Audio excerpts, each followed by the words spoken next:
Hello and welcome to the breaking news. My name is Shariah and I will be accompanying you to 30 minutes forward. So, our story today is about Shariah challenge, issues and prospect for Islamic derivative.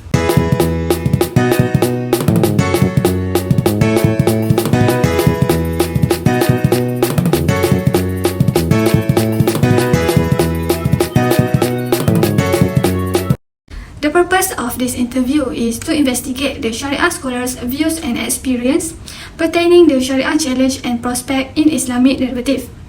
Specifically, this interview critically examines the criticism towards conventional derivative instruments and the controversy surrounding underlying contracts and current Islamic derivative products. Besides, this interview is laid out to achieve a number of objectives. Firstly, the interview will focus on examining the Shariah issues pertaining to derivative from the Islamic point of view. This is meant to provide a clear picture of the operations and Shariah parameters of derivative as governed by Islamic jurisprudence. Secondly, the interview is critically traces the experience of Shariah scholars on controversial issues concerning derivative and their underlying contract. And finally, this interview also aims to investigate the challenge facing and prospect of Sharia-compliant derivative instrument. So, shortly, we will be going live to our reporter in the area. So, I will be connecting to Wan Ahmad Azrizal, who is now in Kuala Lumpur.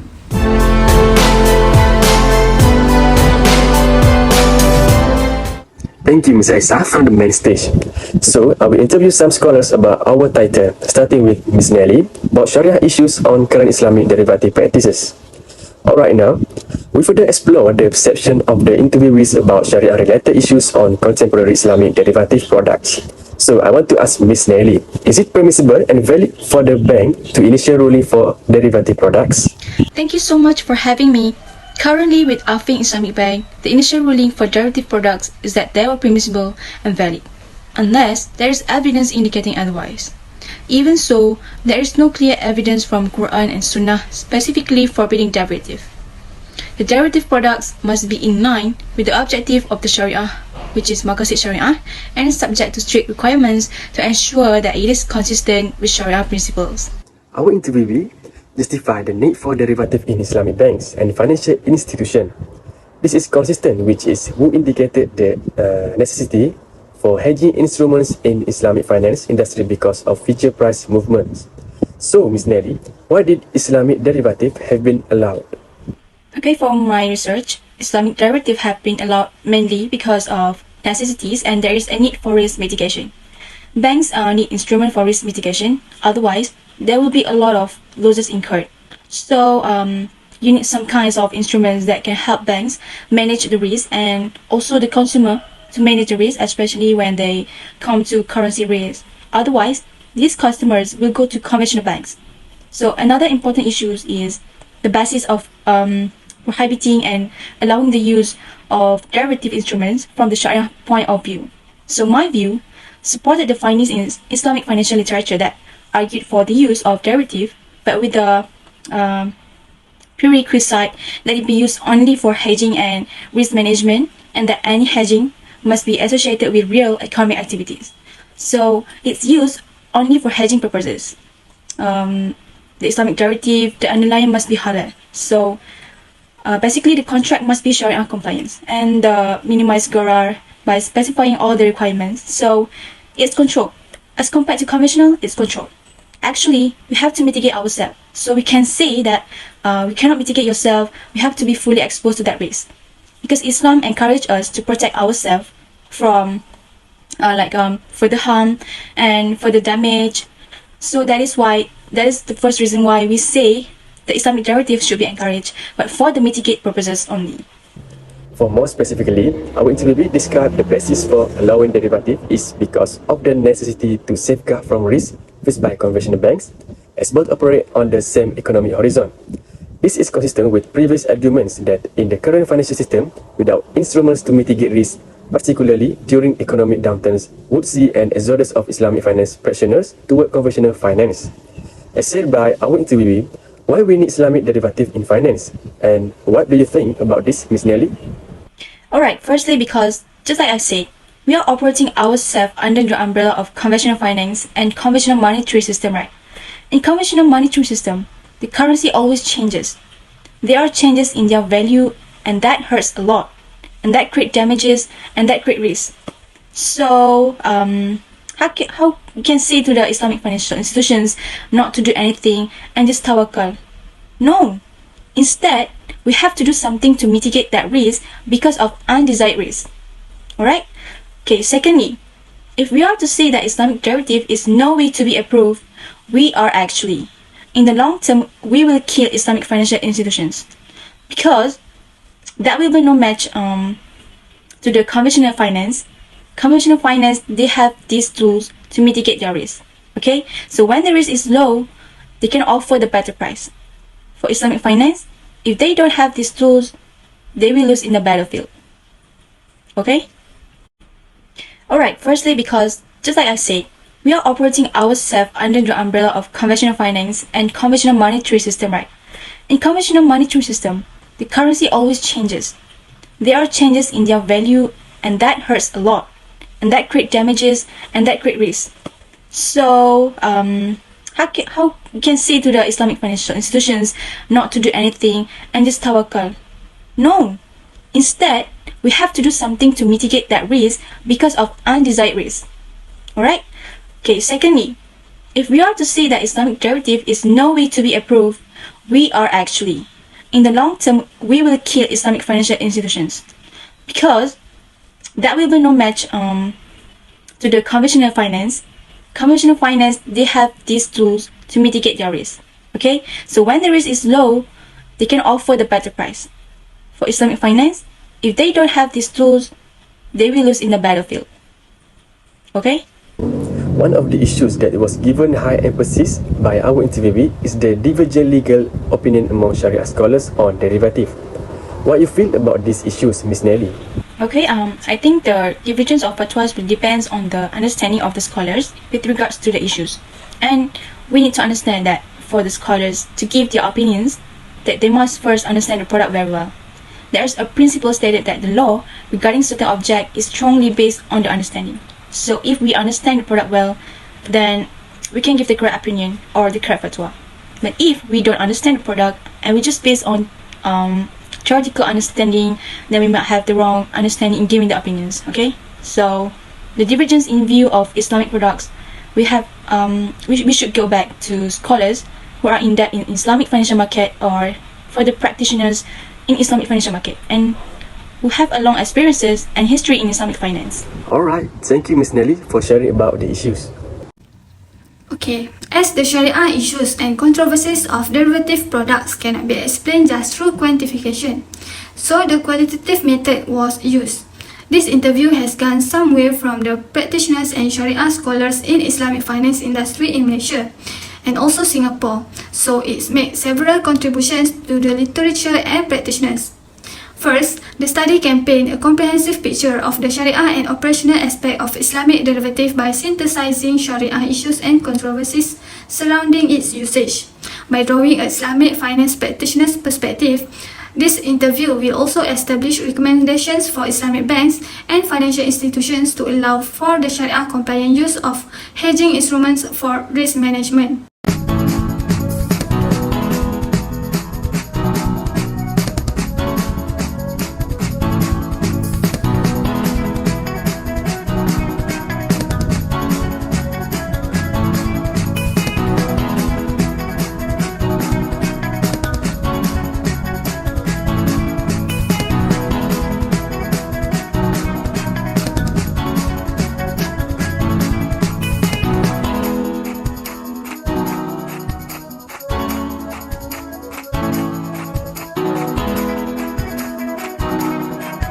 So, for the future interview, I will pass to our reporter Wan Ahmad Azrizal.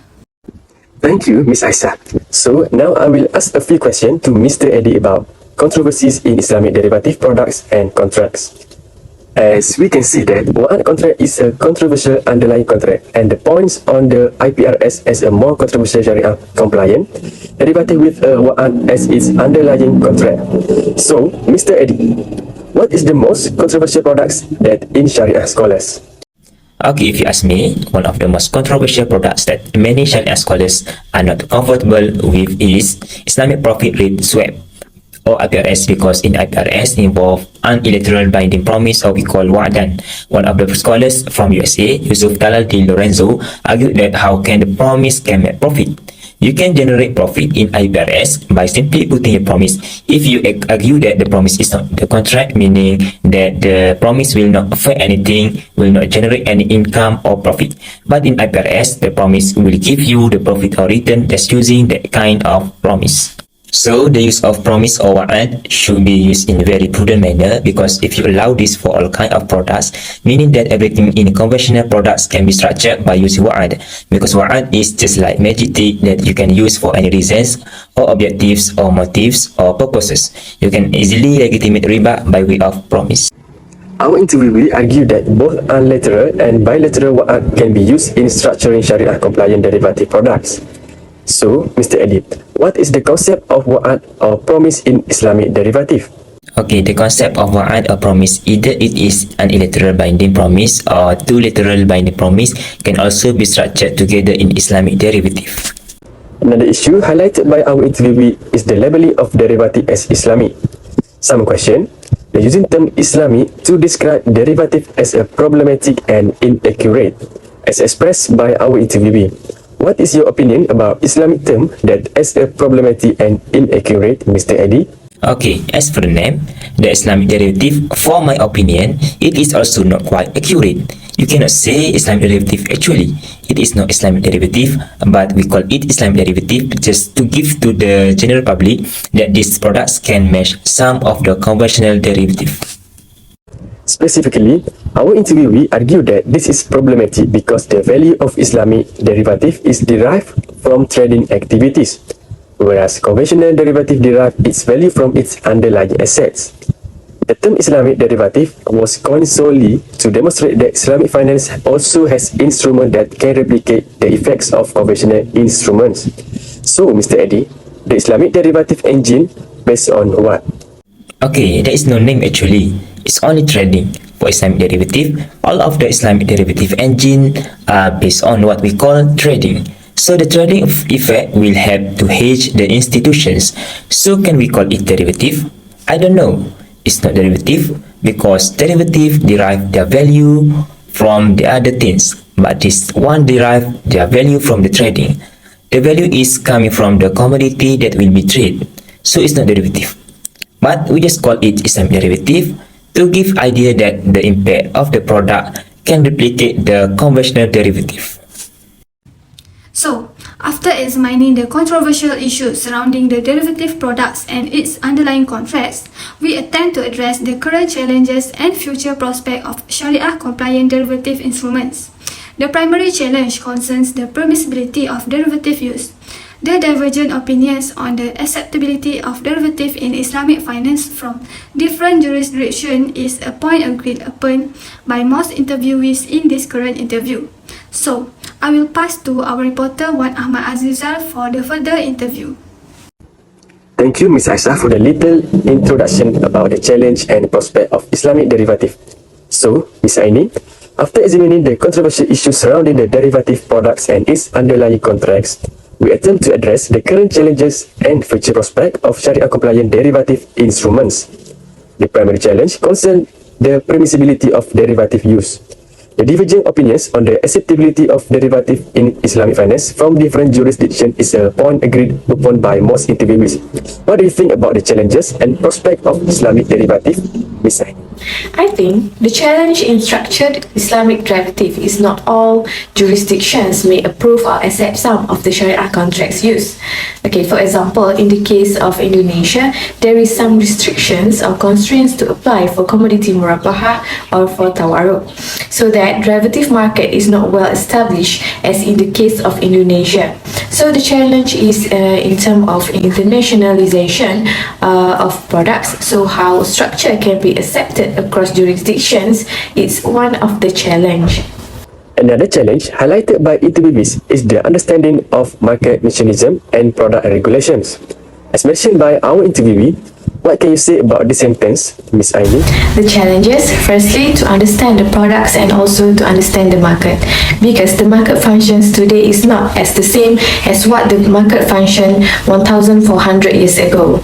How the market runs today is extremely regulated. Any financial product that is offered in the jurisdiction in a country will have to be regulated by the central bank. All financial products are extremely regulated by central regulatory body. Previously, 1,400 years ago, there were no such regulatory bodies. When you look in the global system, there are also global financial bodies that ensure the regulation of these products. It is very tightly knit system. Okay, our understanding of Islamic financial products cannot be taken as products per se. We must take it as it's part of the system. Our interviewee placed more emphasis on the technical aspects of derivative, particularly on the difficulties of operating Sharia-compliant derivative because of the small size of Islamic banks. What do you feel about these challenges, Miss Aini? The challenge is the size, because in order to make the derivatives, normally derivative means that you are distributing the risk between the other institutions. Now you are having this risk. You are to transfer this risk to another parties, maybe some of them. But unfortunately, because the size of Islamic financial institution is still small, so they may have difficulties to find partners to do a square off. Because of inability of Islamic banks to bear high-risk exposures, they would still need to rely on conventional banks and conventional instruments, as said by our interviewee. Why conventional bank and conventional instrument is still important to Islamic bank? Okay, so Islamic derivative. You will have difficulties because the change of Islamic financial institutions is not so strong at current time. So sometimes, for example, Standard Chartered Sadiq, they are Islamic bank. They do derivative with you, but they will do the derivative to square off their position with the Standard Chartered conventional bank. So they are still need a help by the conventional bank. For example, if you have the exposure of a 100 ringgit millions of currency risk, you want to do derivative with Islamic banks. Very little Islamic banks can take their risk. So it's so big amount for them, but for conventional banks, 100 million ringgit is nothing. Notwithstanding the challenges facing Islamic derivative, interviewees were optimistic of the prospects of these instruments in the future. This is because of the tremendous increase in Islamic derivative products and its use within Islamic financial institutions, as expressed by our interviewee. Last question for Ms. Aini. Is it useful that derivative product through Islamic financial institution? The uses of derivative within Islamic financial institutions today are growing fast in many products. If you don't have these products, you will lose the battle. So, that's all for the info about Sharia challenges, issues and prospects for Islamic derivative. Azrul Zalanen, reporter from Newcastle Television, back to the main stage. Please, Ms. Aisyah. In conclusion, this interview provides insight of Sharia scholars' perceptions and experience on the Sharia challenge, issues and prospect of Islamic derivative. The findings showed that the interviewees has comprehensive insights and awareness of the current Sharia issues facing derivative. Besides, the interviews criticized the derivative practice in conventional finance, its use for speculation and gambling that could jeopardize the financial system, with only a minority of conventional derivative being used for its intended purpose, hedging and risk management. Additionally, hedging via conventional derivative product is a practice that is not in agreement with Maqasid al-Shariah, as conventional instruments involve an unacceptable level of gharar. So, for this reason, the interviewees agree that conventional derivative cannot be utilized in Islamic finance for hedging. Besides that, interviewees reflected on the criticism surrounding Islamic derivative products and underlying contracts. Most of interviewees agreed that the use of wa'ad contracts to structure IPRS and foreign currency exchange are problematic. Philosophically, the labeling of derivative as Islamic is also seen as problematic because of the differing epistemological properties attached to these instruments, its Sharia compliance and hedging only purpose. As the number of challenges faced by Islamic derivative were gleaned from the interviews. Firstly, the divergent opinions on the permissibility and approval of derivative use from different jurisdictions. Secondly, the understanding of market mechanism and product regulation, and lastly, the difficulties of operating Sharia-compliant derivative because of the small size of Islamic banks. In the meanwhile, the interviewees are also optimistic about the growth and development of Islamic derivative in the future. Furthermore, the findings of this interview is relevant to practitioners, policymakers, and regulators as the first study in Malaysia to investigate Islamic derivative Sharia issues from Sharia scholars' perspective.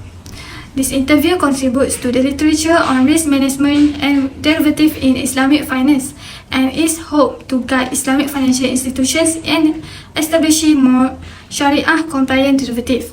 This interview is limited by its sample size, which is 3 interviewees, and future interviews should have increased sample size for richer and more meaningful analysis.